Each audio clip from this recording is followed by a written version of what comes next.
Ansuthraidokenas Geboun Johagala Now Dizzy Sayera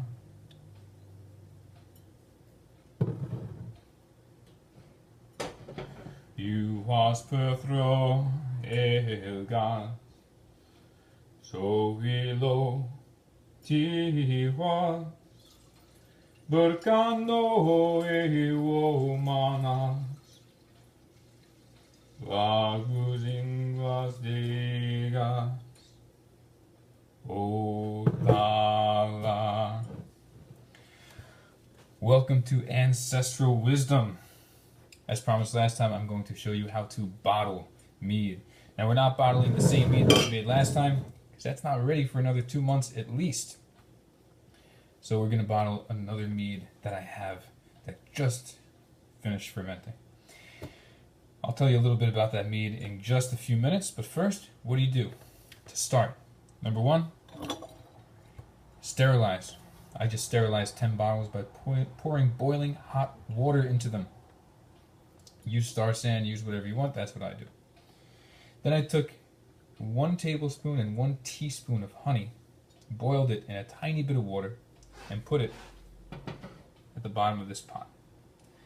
I poured a gallon of our mead on top, and I mixed, or at least I will mix.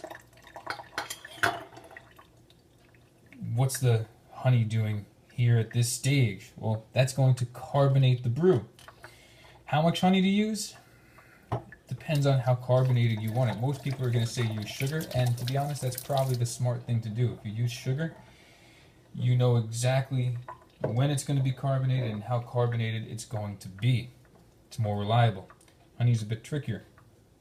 But I figure if I'm using honey to ferment the beverage in the first place, I'm not going to go grab white sugar and throw it in. I'm going to use the same honey to carbonate the beverage that I used to ferment the beverage. So I find that 1 tablespoon and 1 or 2 teaspoons for a gallon batch, that'll give you about 10 bottles of beer, 10, 12 ounce bottles of beer. I found that that's a pretty good rule of thumb.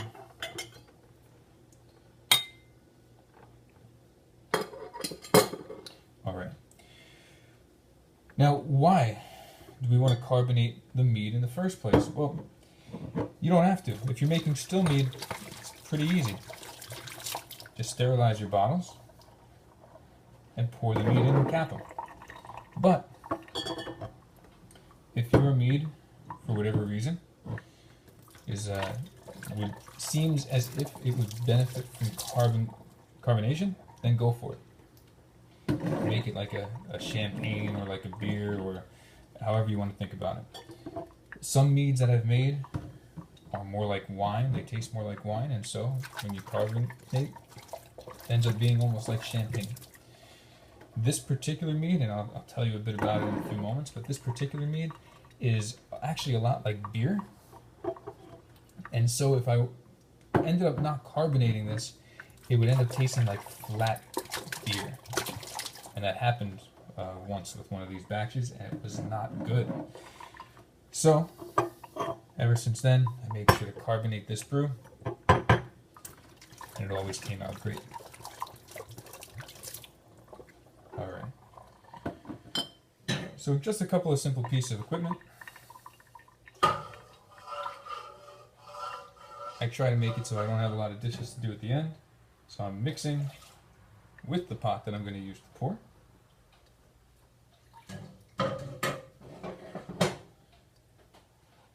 And I'm bringing this pot right over to the side of the sink.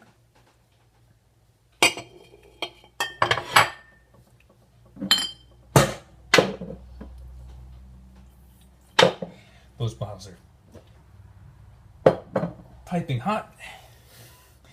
It's not brewing if you don't get burned. Try it again. going to build up calluses eventually. Right at the edge. And here we go. So, in addition to bottling today, I'd like to talk to you a little bit about meditation and how meditation relates to mead making and this particular mead. Now, this mead was made in very much the same way that I made the mead from the last video. The one big difference is that I flavored it with an herbal blend that one of my wife's friends brought back from Poland. And I couldn't read it because it was in Polish, and I didn't bother looking it up the first time that I made the mead with it. I just saw something lying around, it smelled pretty good, I threw it in, and it tasted amazing. Later I found out that in addition to many different types of dried fruits, the main ingredient was hops. Now, almost all, if not all, of my beers, meads, and wines, although I don't know why you'd put it in wine, are hop-free. All my beers are without hops. And I'll probably make some videos about how to do that later on. So, I'm not really a fan of hops for many reasons, but I ended up not only liking the taste of this mead quite a bit, but I loved its effects. After a really, really hard, stressful day, you could drink one bottle of this mead, and because of the plants that were in it, all of that stress would melt away. And I am not a big drinker. If you saw my last video, you know why. If you don't know why, see the last video. But I very rarely drink more than 1 or 2 in a day, in any given day.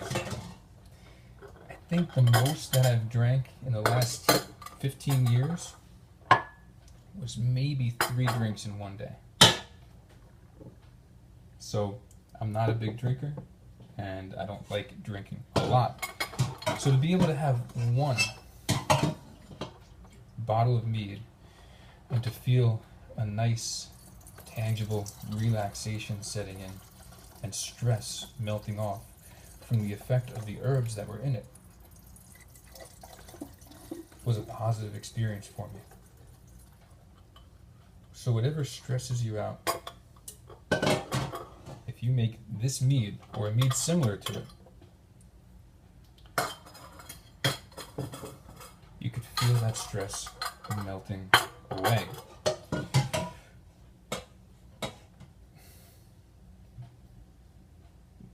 More than anything else, a mead like this with relaxation herbs help you to melt away not just the stress, but they help to calm and quiet your mind and allow your mind to start thinking about things that are deeper and more important anyway. Honestly, I try to stay out of politics as much as I can, and that's one of the rules on this channel. Do not mention politics at all in the comments below, or you will be banned, because I do not want to talk about it. I don't care what side you're on, I just don't want to talk about it. And the fact that so many people are talking about politics, most of whom have absolutely no idea what they're talking about, it's very, very stressful, and I like to just melt off from my mind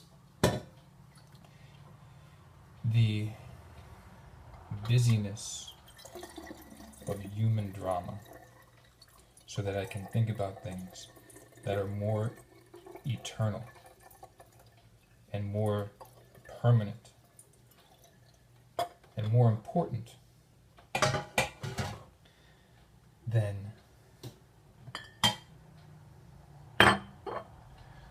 whatever agenda you might have to push on other people. And so, If you can't do that yourself, 1 glass of mead with special herbs that relax you is a great way to do it. Now, how does this connect to our mythology? Well, one of the most prominent instances of meditation in our mythology is Odin hanging on the tree for 9 days and 9 nights. As he hung on that tree, he went between worlds, which means he was no longer a part of our world. The things of our world, the pettiness of our world, didn't matter to him. Even whatever was going on in Asgard, it didn't matter to him. He was in a different plane of existence altogether. And in that plane of existence, what did matter to him? In that particular plane of existence, he was able to pick up the ruins. And what are the ruins, if not the embodiment of the larger, deeper, eternal concepts which move our world?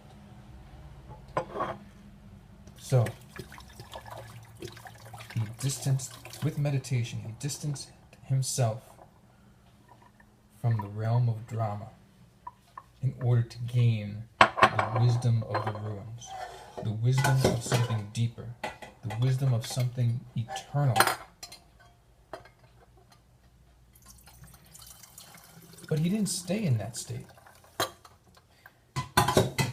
That state had a specific purpose. He used it in order to bring that wisdom, bring the ruins back into the ordinary realms, into Midgard, into Asgard. And so, I urge you to follow Odin's example. If you feel yourself getting caught up in the realm of human drama,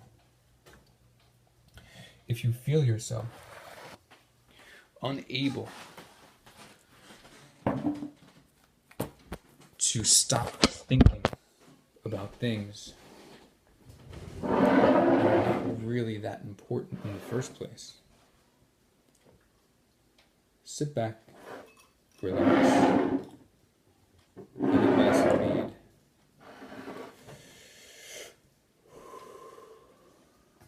breathe slowly, breathe deeply,